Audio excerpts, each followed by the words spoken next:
મારી યુટ્યુબ ચેનલમાં આપ સૌનું સ્વાગત છે। હું હર્ષાબેન કટકિયા। જય બાબા સ્વામી, જય ગુરુદેવ। આજે આપણે બનાવવાના છીએ મેંગો હલવો। તો મેંગો હલવો બનાવવા માટે આપણે અડધો કપ સૂજી લીધો છે અને એનાથી ડબલ એક વાટકો મેંગો, એક કેરીનો રસ કાઢ્યો છે, જાડો એકદમ, કાંઈ પાણી નાખેલું નથી આની અંદર। તો હવે આપણે આ રેસીપી બનાવવાની ચાલુ કરીશું। એના માટે આપણે ગેસ ઓન કરીશું। હવે આપણે કઢાઈ ચડાવીશું।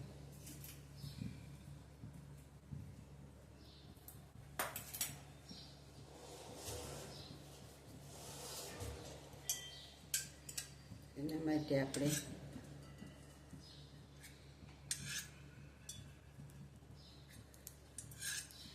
2 થી 3 ચમચી આપણે ઘી લીધું છે। એમાં આપણે સૂજી નાખી દઈશું।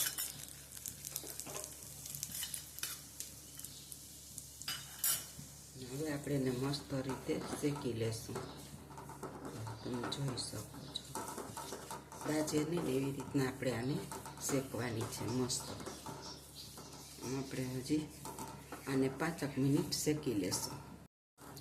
આપણે આને ચલાવતા મસ્ત દાજે નહીં ને એવી રીતના આપણે આને શેકી લેવાની છે।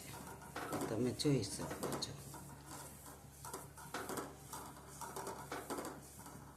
હવે શેકાઈ ગયો છે મસ્ત, તમે જોઈ શકો છો। કારણ કે સ્ટીલની કઢાઈ છે, વધારે શેકીને તો એ દાજવા લાગે। હવે આપણે એની અંદર 4-5 દ્રાક્ષ કટકા કરી નાખી દેશું અંદર અત્યારે શેકવામાં, એટલે સરસ ફૂલી જાય।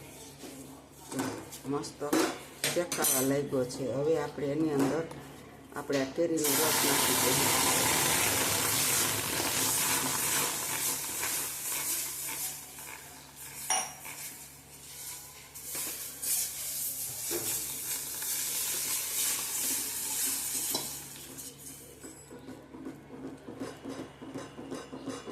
સ્ટીલની કઢાઈ છે ને એટલે સેજ આપણે જરીક વાર લાગે ને તોય આમાં સેજ દાજ તો પડવા માંડે। જો આપણે કેરીનો રસ નાખ્યો છે અને રસ ઘાટો તપેલીમાં ચોંટ્યો હતો, એટલે 3-4 ચમચી જેટલું પાણી આપણે તપેલી ધોઈ અને કેરીનો રસ જ હતો એ નાખી દીધો।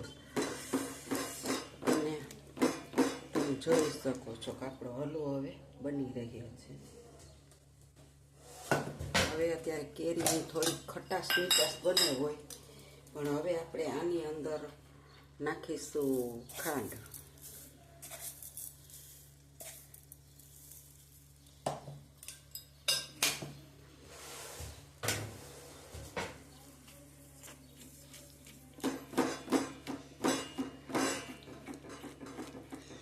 કેરી એકદમ મીઠી જ છે, એટલે આપણે એટલી ખાંડ નાખીને તોય તે આ એકદમ મીઠો જ થશે।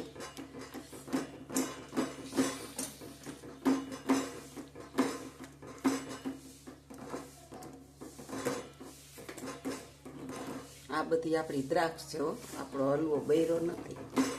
તમને એવું લાગે કે દાજ્યો હોય છે, પણ આપણે દ્રાક્ષના કટકા શેકવામાં નાખ્યા ને, 4 થી 5 દ્રાક્ષના નાખ્યા છે અંદર।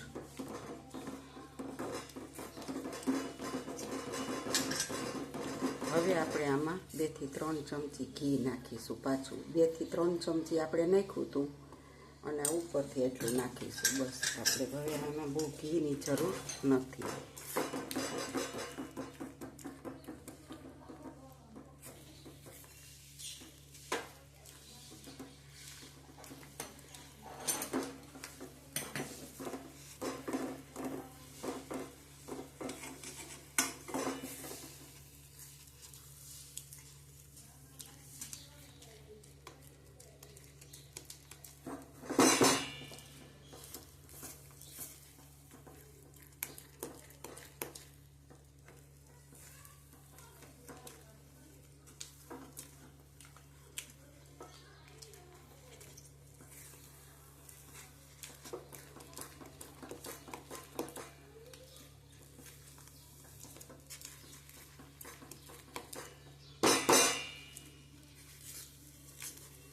હાલો, આપણો હલવો તૈયાર છે અને હવે આપણે આને ગેસને બંધ કરી દેશું.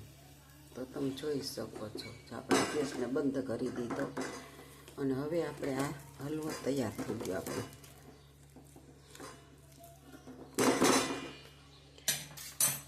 આપણે આની અંદર 3 એલચીને ખાંડીને ભૂકો કર્યો છે, આપણે હવે નાખી દઈશું આમાં.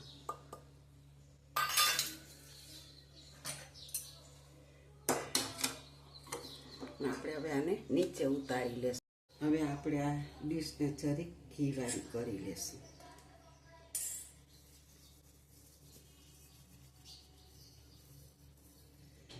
અને આપણે આ હલવો છે ને એ હવે ડીશમાં કાઢી લેશું.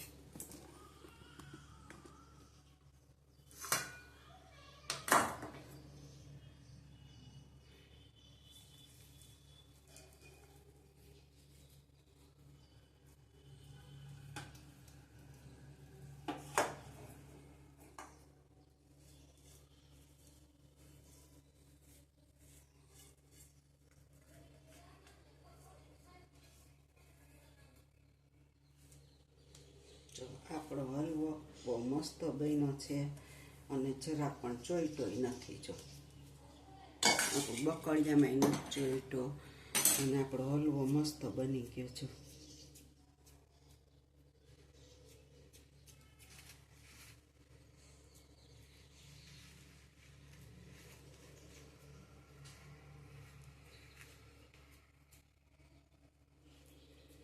આપણે આને સરખો ઠરે ને એમ દબાવી દેશું.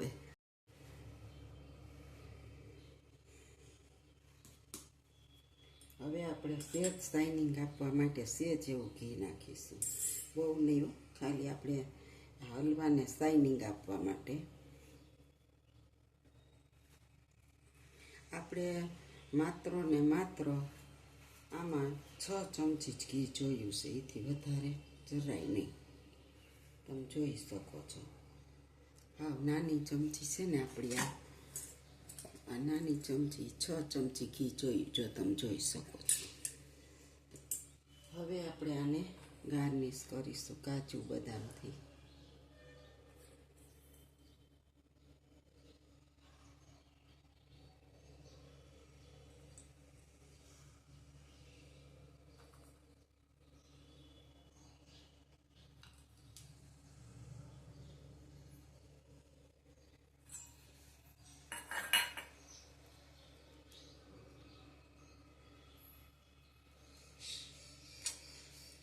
આપણે એને માટે 2 થી 3 બદામ અને 2 થી 3 કાજુ લીધા અને 3 એલચી લીધી.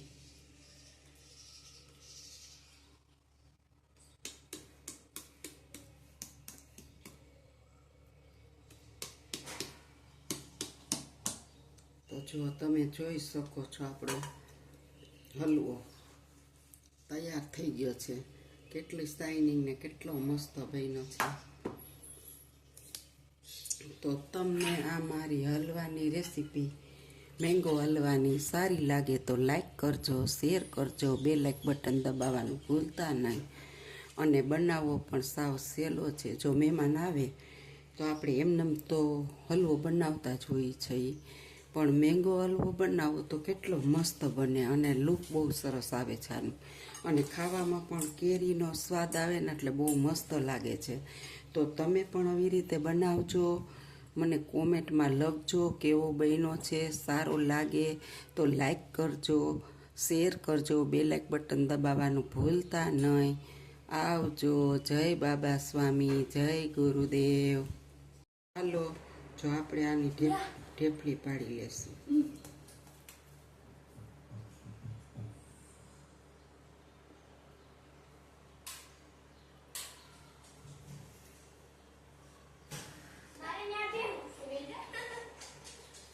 હજી ગરમ છે ને, આમ ઠરવા દેવી પડે. જો આપણે આમાંથી ઢેફલી ઠરી જશે ને એટલે મસ્ત નીકળી જશે. તો લાઈક કરજો, શેર કરજો, બે લાઈક બટન દબાવવાનું ભૂલતા નહીં. આવજો. જય બાબા સ્વામી, જય ગુરુદેવ.